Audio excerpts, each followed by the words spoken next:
We're coming to you from the International Media Center, where the next 60 hours are going to be jam-packed. There's everything on the table, from climate finance to tech to space to education.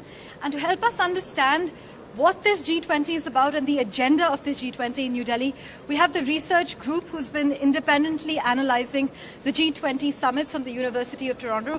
Let's just quickly get them to introduce themselves. My name is Samragi. I'm the co-chair of Summit Studies for the G20 Research Group. My name is Brenda Bacha. I'm the Compliance Director at the G20 Research Group. Hi, I'm Kiara Barsanti and I'm a lead analyst for the G20 Research Group. Hi, I'm Tessia Raina and I'm a Compliance Director for the G20 Research Group. Hi, I'm Mehak Kaur and I'm a lead analyst for the G20 Research Group. Thank you so much for joining us on NDTV. Let's dive right into your compliance report. What have been the key takeaways? So overall, it's been a very successful compliance cycle. We've gone up from 75% compliance in the interim period to 79% compliance now, with India ranking at a very high spot with almost 80% compliance. So that is a very good indicator for the presidency this year, and overall at a 79% compliance rate with very few non-compliance scores.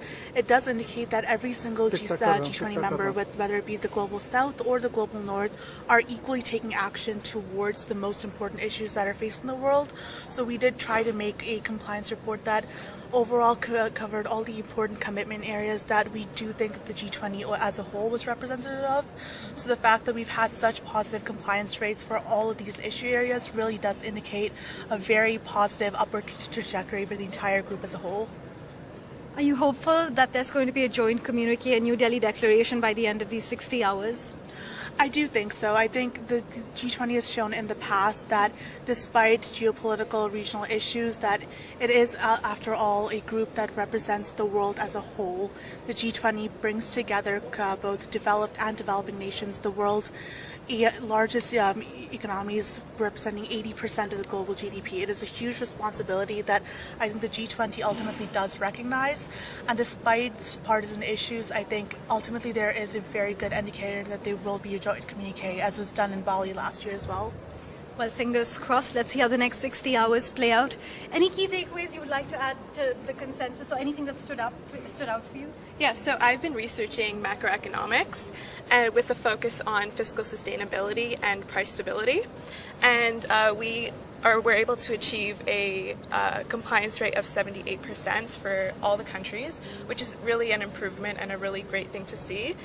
With India gaining full compliance through their policies done through the central bank, and they've also been focusing a lot on development through the macroeconomic policies, which is really important.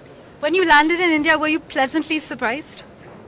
Yes, I've been to India before actually, but the last time I was here was 10 years ago, and I think a lot has changed, and you can see that India's developing very fast. It's almost like a completely different world from the past 10 years. Well, we hope we don't disappoint you while you're here. Anything you'd like to add to that? I also worked on macroeconomics and I think Brenda covered most of it, but overall all of the countries really did do quite a bit of work on reducing inflation and implementing different approaches to their fiscal packages to improve long-term sustainability and just ensure that their economy continues to grow and is stable.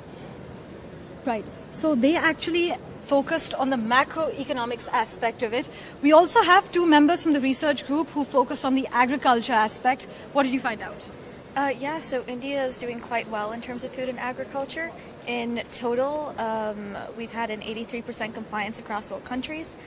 We focused mainly on the production of fertilizer as well as mitigating price surges to ensure that both farmers as well as people buying food, so consumers, are able to both produce and buy food without it being too costly. Overall, we've seen great compliance, as we said, and India's had many interesting initiatives to combat these various price surges, including having rice distributed for free, as well as supporting different industries to ensure that they're able to continue to produce their goods. And this is despite Russia's invasion in Ukraine and the energy and food prices soaring? We've managed to comply? Yeah, most countries have. Right. How has your experience been in New Delhi so far? It's been wonderful. It's my first time here, and it's been quite lovely. Perfect. Any key points you'd like to take us through as far as your consensus is concerned, specifically as far as the agriculture sector is concerned? Yes, for sure. So in addition to what Ticia was speaking to, a lot of our commitment was centered around food commodities and ensuring food commodities for various nations. India's compliance was a +1 in this regard. They had full compliance, and I think some of the key standpoints were, their ability to have 800 million free grains for their population, their National Food Security Act, which covers a vast majority of the population and supports them in receiving free food commodities, the Memorandum of Understanding with the World Food Program, which I believe was earlier this year. So I think they've had a lot of really amazing progress and compliance when it comes to the food and agriculture aspect. Any big takeaways you're expecting from the New Delhi G20 Leaders Summit? A lot of key takeaways. We're hoping for additional consensus and progress regarding food and agriculture. Of course, it's a huge issue currently with urgent food security challenges. I'm also hoping for a huge focus on climate change. I think that's something that the G20 India presidency has had a huge focus on, with the One Earth theme, of course. So hopefully there's more progress when it comes to green development. Well, let's hope so. You touched upon the One Earth, One Family theme, the Vasudhaiva Kutumbakam theme that we have for the G20 Leaders Summit. Now, while the whole world is, well, let me rephrase that. Majority of the countries are sort of moving towards authoritarianism, majoritarian governments. We've seen this across the West, more increasingly in the global South now. Any expectations you have from New Delhi and the G20 consensus that's drawn over the next 2 days? Well, of course, we've always had a huge focus on democracy throughout all the different summits, and especially here with the various exhibits. So we hope that continues to be emphasized. Right. Anything you'd like to add to that? I suppose that regardless of the governing type that each country has, it's just important that they're able to reach consensus on a lot of these critical issues. And while democracy is a really important principle, we're hoping that all countries can work towards making a sustainable future, an inclusive future, and just working together as one Earth, essentially. Right, but also with so many different blocs and so many different cliques. We've got the BRICS, we've got the Association of Southeast Asian Nations, now we've got the G20 with the 19 wealthiest countries, and obviously the European Union as well, and now an African Union push. How do you decipher the overlapping equations? Has that been a struggle for your team? Definitely at some points. I would say in terms of monitoring compliance, particularly for macroeconomics, there is overlap for like the European Union and European member states. And I suspect in the future, if the African Union is going to join, that we may also have some expected overlap. And there is also just differences between countries that certain policies may not apply, such as with the European states, it's difficult to assess price stability because they don't have as much control over their currency in some cases, because it's all regulated by like the European Central Bank. So that has been a challenge, and we anticipate that that will continue to be the case as perhaps more members are joined in. Right, so you are open to the idea of the G20 becoming a bigger group? Quite possibly, yes. I suspect it will probably continue to grow in the future. Let's see. And hopefully cooperation is able to be maintained as the group grows. Very crucially, that's key. Any takeaways you expect from this G20 Leaders Summit in New Delhi? I do think from earlier we saw that development and the digital economy will be a very big focus. I think that is where a lot of the world is moving, and I think digital economy especially is an interesting topic area because it's not one that we've seen discussed in such a big way at the summits before. It's definitely more of a new age type of thing, and I think particularly the emphasis on equality and access for women as well as other marginalized groups for all countries is going to be a really important focus. Right. Also, I don't know if you've had a chance to look at the Digital Media Experience Center downstairs, but India's really been at the forefront of pushing a digital inclusive agenda. Now, we do have a digital divide as well, and it's not just a digital divide, it's also a gender digital divide. Is that something you guys have researched about in depth? We have actually. One of our commitments specifically focused on digital economy and looking at firstly trade, but then we also did want to make sure that that gender focus of the Indian presidency is really emphasized, which is for one of our labor and employment commitments. We wanted to make sure that the gender focus was there. So we paired the two issues together to really grasp that almost interdisciplinary approach to it, to get gender equality with labor and employment. So we are, as we're progressing throughout the summits, every year we try more and more to be as up-to-date and contemporary as we can.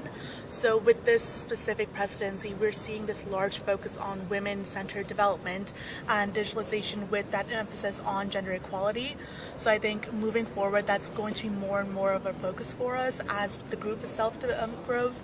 And we're focusing both across the global governance project. So we have the G20 research group as well as the G7 research group, where we see this year that as digital economy becomes more and more of a pressing issue, that women focus is really being honed down upon.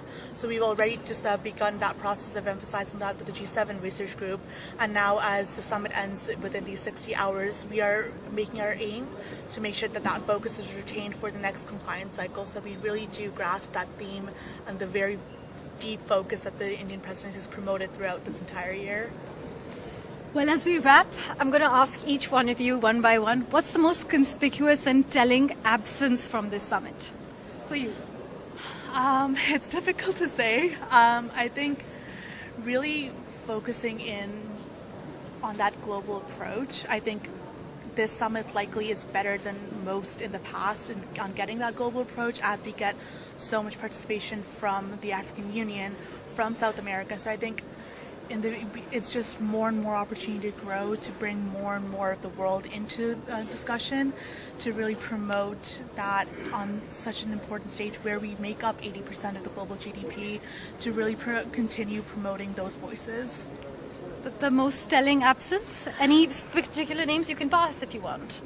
I won't be that strict. I think particularly I couldn't mention, but I think from that academic perspective, because again, we are not advocates, we don't Not at all, of course. we avoid anything political, but I think on that academic level, as researchers, for us, it's more and more interesting to see that growing perspective. So for us, it's been really enjoyable to see so many more countries get involved as guests of the summit. Well, the International Media Center is hopeful that there's going to be a joint communique at the end of these 60 hours. But that's the research group of the G20 looking at macroeconomics sector, the agriculture sector as well, and a holistic approach of what this grouping can achieve by the end of these 60 hours. From the International Media Center at Pragati Maidan, with camera person Rakesh Singh, this is Parmeshwar Bawa for NDTV.